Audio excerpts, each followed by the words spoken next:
Hello, Pathfinders. Welcome back to Light the Path podcast. I'm your host, Deborah the Queen. Thank you so much for tuning in. Today, I have to read you a trigger warning before we start. This is absolutely going to be a good conversation, but I do want to recognize everyone's heart and let you know which direction we're coming from today. Look, so before we begin, I want to share a gentle trigger warning for you. Today's conversation includes themes of pregnancy loss, grief, and motherhood after loss. While this episode is rooted in hope, healing, and faith, I recognize that these topics can be tender. Please take care of your heart as you listen. Today's conversation, again, is tender, it's going to be honest, and it's going to be deeply anchoring. My guest, Shaina, is a motivational coach, speaker, and writer who believes resilience is not something we wait for, but something we build. Can you use a little bit more resilience? Do you need your resilience built up? I do. That's why we're here today. And look, out of her own season of searching through motherhood, grief, and revival, Shaina created Anchoring a Mist, a journal and framework designed to help women uncover the anchors God has already placed within them. Her story includes the loss of her first child and welcoming a rainbow baby just 16 months later. It's raw. It's going to be a raw conversation. It's a sacred conversation and filled with wisdom that becomes a gift for so many of us. Today, we are talking about identity, grief, faith, and what it truly means to be gracefully resilient. Pathfinders, help me welcome Shaina to Light the Path podcast. Deborah, that was beautiful. Thank you so Thank much. you. Thank you so much. Thank you for welcoming me here. Yes, thank you for being able to share this. Because as I was going through it and writing the question, I was like, "Well, ooh." I haven't experienced this, so I did want to be gentle with it, and I wanted to give it the care and consideration that was necessary. So, your story includes, deep loss, but also deep hope. How did grief reshape your relationship with God rather than break it? That is sometimes a hard question. Like, where in the story does that question land? And I grew up going to church. I grew up going to the Lutheran church.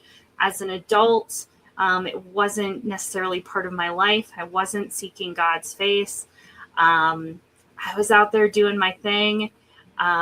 Married a fantastic man who said churches were in the woods. He didn't need God, right? And yet that very much was not true. Mm-hmm. And so then, as an adult, getting ready to welcome our first child, and then 2 weeks before his birthday, he was stillborn. Mm-hmm. And that was absolutely shattering. And at the time, having all these conversations and then shortly later becoming pregnant again, everyone would say, "Oh, you're so strong." Or I specifically remember a friend saying, "Wow, you have such a good God." And I just felt so accused of believing in God in the first place, right? And just also just being so mad at him, right? Yeah. I'm like, well, that's not fair. That's not what that's supposed to look like, right? And so, yet in all of this, it became those relationships that shined that light of Jesus into me. It was really cool to build that relationship back up with God through other people, through their relationships first. Yeah. I mean, and isn't that what it's about, right? I Yeah. mean, we're the hands and feet of Jesus. And so that is so beautiful. I'm so thankful that you're here and you're able to share about it. And you still got your rainbow baby. So Yeah. you say resilience is built, not found. What did building resilience look like for you in those quiet moments that no one else saw? I think it actually started long before my son was born. Mm, It was little pieces, and um, yet not knowing that's what I was doing, okay. right? Okay. And so, fast forward to my daughter being born and then surviving that first year of firsts again, right? I came to this point where my word of the year was actually amidst. Mm, And my affirmation became, I am amidst my revival. yes. Come on. Yeah, right. And so in that, I was like, okay, what does that mean for me? Where did all this strength come from? What did that look like? How was it built in the first place? How do I rebuild it? Um, and I started sifting through like old notebooks and journals and that class I took and that conference I went to, and just Hmm. pieced through the things that I had learned. And then the couple years after my son was born, like what I had utilized, right? Yes. Kind of reconciling the two. And I came up with these 6 pillars. I was like, these are the 6 areas, the 6 exercises. This is the playbook Hmm. that I was building, that I was participating in, that I was, right, like filtering through, that then became something that I was able to lean on. And so these pillars aren't necessarily something um, you find or need to find after something great happens, right? After something big happens. It can be just now, today, in your boring little life, or you know what I mean? Like whatever you're in right now, these anchors can be built up upon that say, I can do anything. I'm ready, right? But it's those little things that came up for me along the way that, like I said, I kind of reconciled the two. I'm like, okay, I've been doing this stuff and now I really needed this Yes. stuff. Like, how do Yes. I put the two together? Yes. I love that. I love how you pieced it all together. And then, like, you know what? And that's sometimes, when we go to the conference or we hear that sermon and we write that note, like in that moment, we're like, okay, this is a note. But to go back and to be able to lean on that and then bring it, from the past and then to the present, I love that. I love how you did that. So after losing your first child, how did you guard your heart while still allowing yourself to hope again for your rainbow baby? Mhm. I had a friend ask me, how was I coping? Hmm. And the answer to that question was through conversation. And having a long list of friends, right?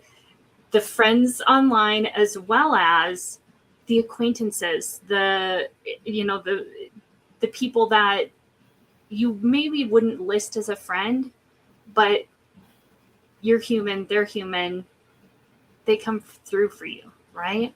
Yes. And so to have that long list to pull from when something unique and big and hard happens, to have those people to draw from that get it.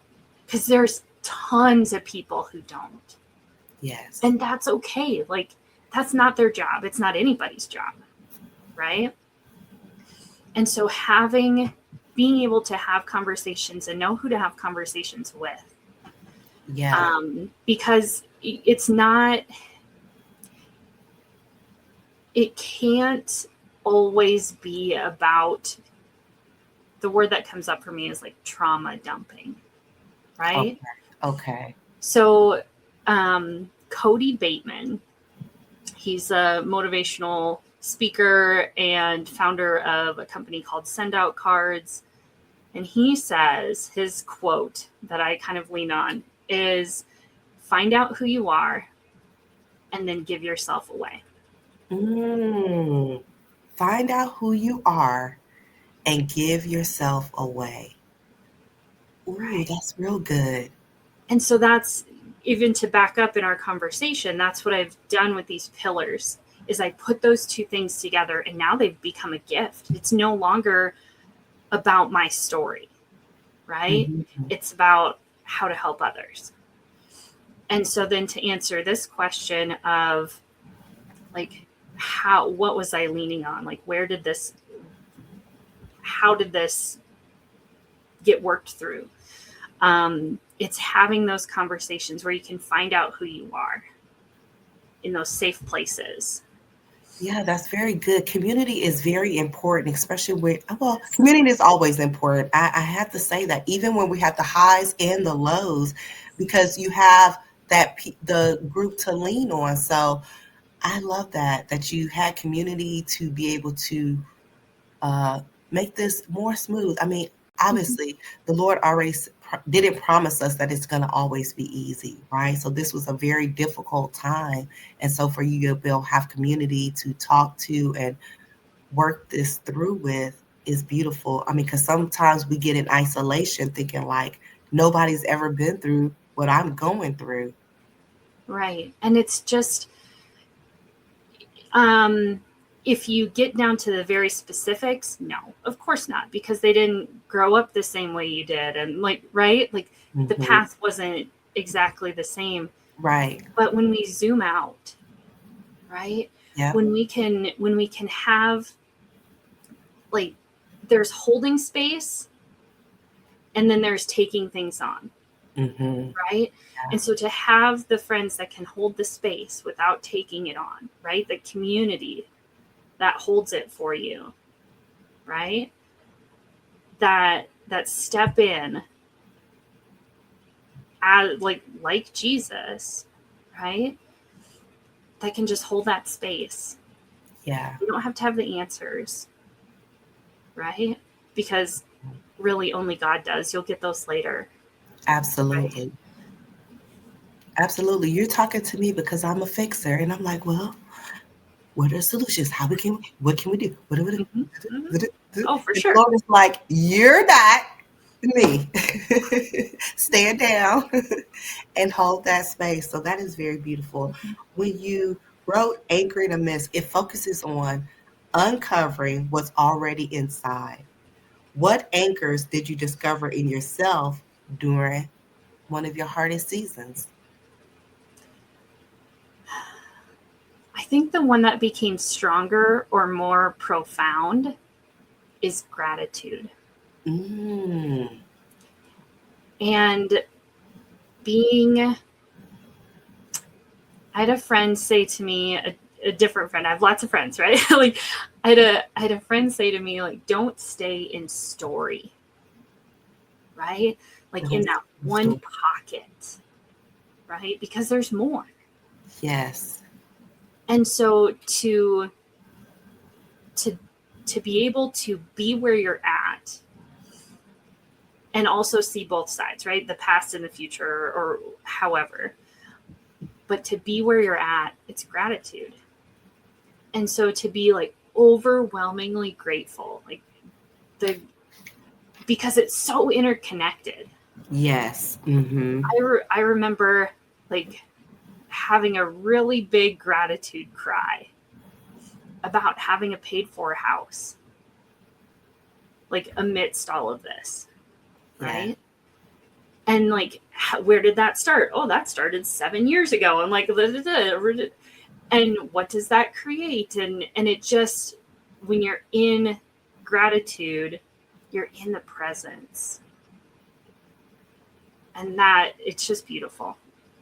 It really is. That is so profound because we don't always look for gratitude when we're going through something. So to be able to switch the perspective and say, you know what? can I show gratitude for today, even though I'm going through this situation? That is so beautiful. This is my last question. For women walking through grief who feel disconnected from who they used to be, how do you gently guide them back to their God given identity? Mhm. Presence, right? Definitely the gratitude piece of that. And then permission. So good. Yeah. Yes. And like to be, I have it in my bio usually of like, I'm a giver of permission. Like, whatever, because of that story, right? Like, no matter if we had the same thing happen to us this morning while making our coffee, everything else looks different, right? And Yes. so that permission of, well, Shayna's next thing is to take a bubble bath, right? And Deborah's is to go for a walk, right? And then it becomes all those little decisions are backed by that permission of where you're at in that moment. And when we can build that self trust, when we can build on those good things that God gives us in gratitude, right? We're walking on steady ground. And so to the left or the right, like God sorts it out later anyway, right? Later for us, right? Yes. Yes. And so to have that movement in place of gratitude in the presence and then permission to just do the next right thing, it creates that sustainability that our souls need. Absolutely. That is so good. Shayna, let the Pathfinders know where they can connect with you on social media and where to get your book, your journal. Yes, yes. You can find it on all avenues. Shaina Hargens, ShainaHargens.com, anchoringamidst.com. Just look for me. Raise your hand. And listen, Pathfinders, you don't have to go far because right here in this description, I'll put it all. Just point and click. Shayna, thank you so much for your time and attention to this story, your story, sharing it with others. Because Pathfinders, sharing our experiences is not only empowering, it can help light the path.